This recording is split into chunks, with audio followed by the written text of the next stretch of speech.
हमारे बीच में उपस्थित हैं और आज दिल्ली मंडल के हमारे बहुत ही सम्मानित व्यक्ति और मेरे की आदरणीय श्री महेश कुमार जी के लिए भी जोरदार तालियां कि आपने इतना सुंदर आयोजन आज किया है।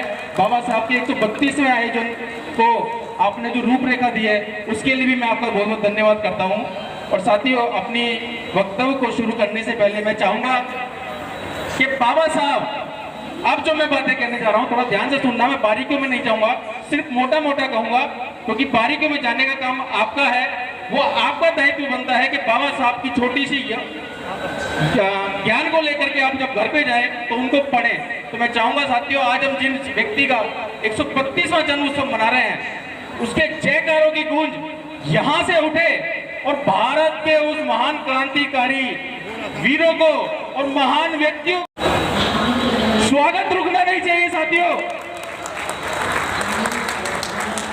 मैंने बारंबार कहा रहा हूं कि किसी भी अतिथि गण का जब स्वागत हो रुकना चाहिए, कि हमारा सौभाग्य है कि हमारे बीच में ऐसे ऐसे अतिथि गण आते हैं जो अपने आप में ही काफी महान है।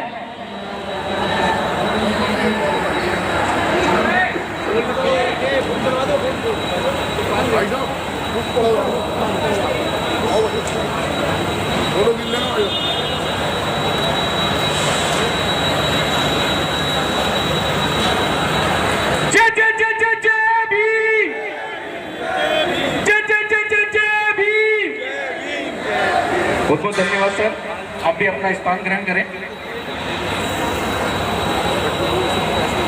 और जैसे जैसे हमारे बीच में इस मंच पर हमारे अतिथिगण उपस्थित होते रहे, तो मेरा आप सभी से बारंबार विनती है कि उनके लिए कुछ ऐसा करें कि अपने हाथों की तालियों से एक ऐसी ध्वनि निकालें कि उनका स्वागत होता रहे। तो मैं चाहूंगा एक बार स्वागत मेयर साहब के लिए तालियों के साथ, एक बार स्वागत साथियों।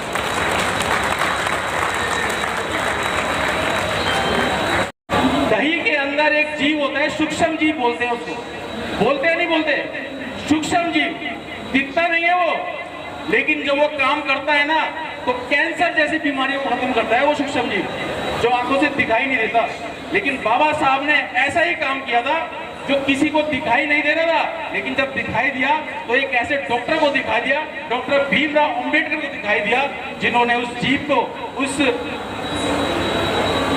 पीड़ाओं को निकाल करके फेंका जो छुआछूत जैसी बीमारियां फैला रही थी, और अपने शिक्षा का ज्ञान एक ऐसा जमा दिया कि भारत का संविधान लिख दिया, भारत की एक महान ग्रंथ को जन्म दिया उन्होंने। तो मैं चाहूंगा साथियों, उनके वक्तव्य के लिए, उनके इतने बड़े कार्य के लिए जब भी आपकी ताली उठे, जब भी आपके जयकारे उठे, तो उनके बीच में किसी भी तरह की कोई कंजूसी नहीं होनी चाहिए। मेरा तो ये मानना है। अगर आप लोगों का ये मानना है तो एक बार जोरदार तालियों के साथ बाबा साहब को जरा नमन कर दो।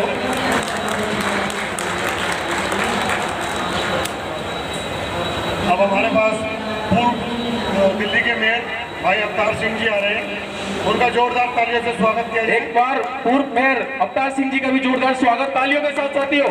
अवतार सिंह जी का जोरदार स्वागत।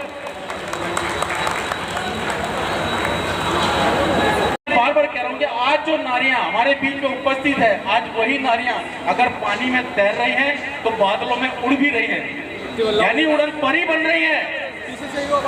आपको किसी भी प्रकार से उनके प्रति भेदभाव नहीं करना चाहिए, किसी भी तरीके से। और साथियों, बाबा साहब ने अगर इस भारत के लिए काम किया तो इस धरती के लिए भी काम किया, उन किसानों के लिए भी काम किया है जो किसान कहीं ना कहीं कर्जा दे रहे थे, कहीं ना कहीं एक ऐसा लगान दे रहे थे जो लगान उनको पीस रहा था, उसके लिए भी बाबा साहब ने काम किया।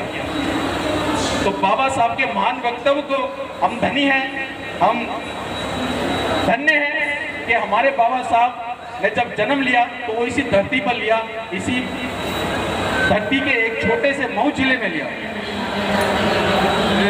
और साथियों, बाबा साहब की पीड़ाओं से तो आप सभी लोग अभिभूत हैं। बाबा साहब की पीड़ाओं को अगर समझना हो तो आप लोगों को बाबा साहब को पढ़ना होगा, समझना होगा। थोड़ा सा समय निकाल के बाबा साहब को पढ़ें, क्योंकि बाबा साहब ने एक ऐसी बीमारी इस भारतवर्ष की धरती से निकाल फेंकी थी, ठीक उसी तरह से जिस तरह से दही खाते हैं। दही किस किस ने खाई है? दही किस किस ने खाई? जरा हाथ खड़ा करो। दही किस किस ने खाई है? पोषण कर रही है। इसीलिए बाबा साहब ने कहा था कि नारी शक्ति जब शिक्षित होगी तो इससे आप ही नहीं, आपकी खुद की 7 पीढ़ियां भी शिक्षित होंगी। और आज हम उसका स्वयं उदाहरण देख रहे हैं कि हमारे बीच में कई नारियां, कई नारी शक्तियां एक ऐसे महान कर्तव्य को भी निभा रही है, जो चूल्हा चौका भी कर रही है, शिक्षा को भी प्राप्त कर रही है और साथ ही साथ आपके अपने परिवार को भी साथ लेकर के चल रही है साथियों। तो कभी भी अगर आपके बीच में ये नारियां किसी भी रूप में हो तो इनको भूलना नहीं चाहिए, इनको कभी भी पिछड़ना नहीं होगा, इनको पिछड़ने देना भी नहीं होगा। तो पहली मेरी आपके साथ आप सभी से ये विनती है कि नारी शक्तियों का सम्मान करें। जिस तरीके से बाबा साहब ने नारियों का सम्मान करा, हमारा भी दायित्व बनता है कि हम सभी लोग उस नारी शक्ति का सम्मान करें जिस नारी शक्ति के लिए बाबा साहब ने काम किया था। साथियों, हमारे बीच में अतिथिगण आते रहेंगे और अपना वक्तव्य रखते रहेंगे। मेरे को बोलने का मौका दिया है तो मैं चाहूंगा कुछ उनके वक्तव्य, उनके ज्ञान पर प्रकाश डालते हुए आपको थोड़ा सा उत्तेजित करूं और प्रकाश डालूं कि बाबा साहब ने हमारे लिए क्या किया।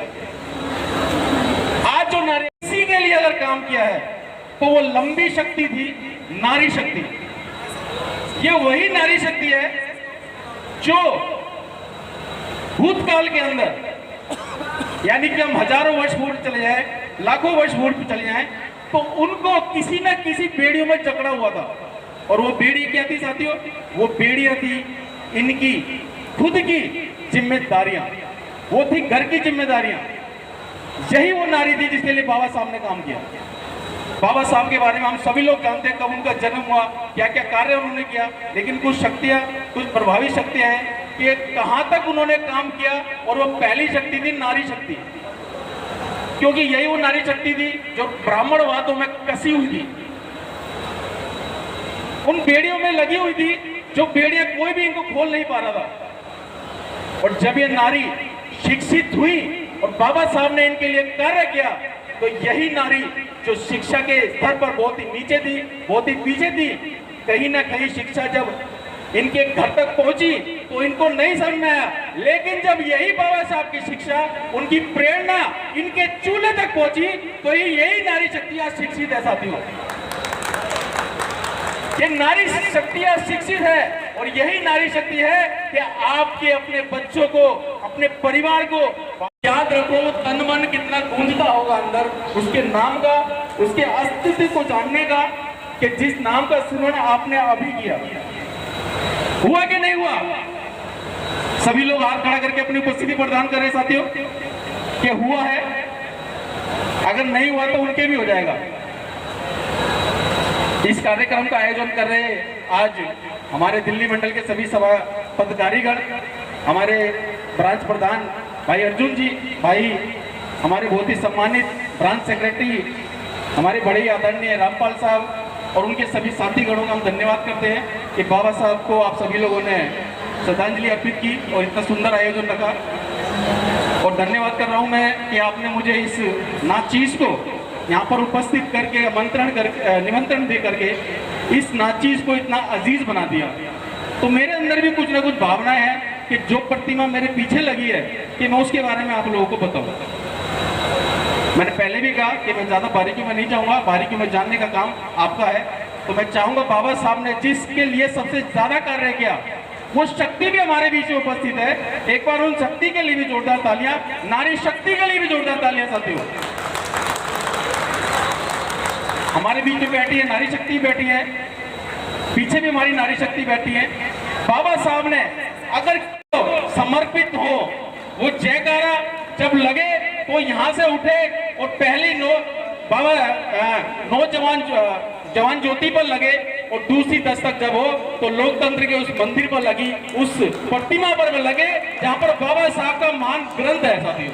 मैं चाहूंगा कि आपके नारों के अंदर कोई भी कंजूसी ना हो। आज 132वां नहीं, मैं कहूंगा कि 232वां जन्मोत्सव है। उसकी भी मैं एक भूमिका बताऊंगा कि क्यों 232वां कह रहा हूं। तो मैं चाहूंगा यहां से नारा उठे और वहां तक जाए, जाना मैंने बताया। जय जय जय जय जय भीम, जय जय जय जय जय भीम, जय जय जय जय जय भीम। बाबा साहब अमर रहे, बाबा साहब अमर रहे, बाबा साहब अमर रहे, जय जय जय जय जय भीम, जय जय जय जय जय भीम। बहुत सुंदर साथियों, अब मुझे लगता है कि आपके अंदर जोश भर गया है, आपके रोंग पे खड़े हो गए होंगे। जिसके रोंग पे नहीं खड़े हुए हाथ खड़ा कर लो, यानी सभी के हो गए।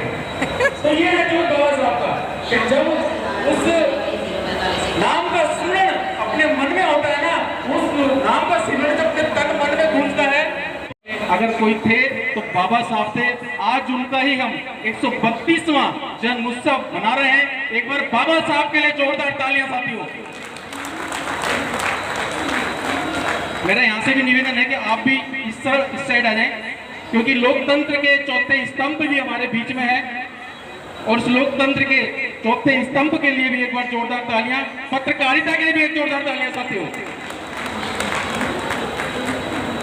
और साथियों, जब ये समा बनता है बाबा साहब का, तो एक नियमित है, एक नियम है कि जो भी इस सभा को संभालेगा, उस मंच को संभालेगा, उनका दायित्व बनता है कि आपके बीच में जो भी वक्तव्य, जो भी शब्द आपके बीच में रखें, उनको आपको समझना होगा।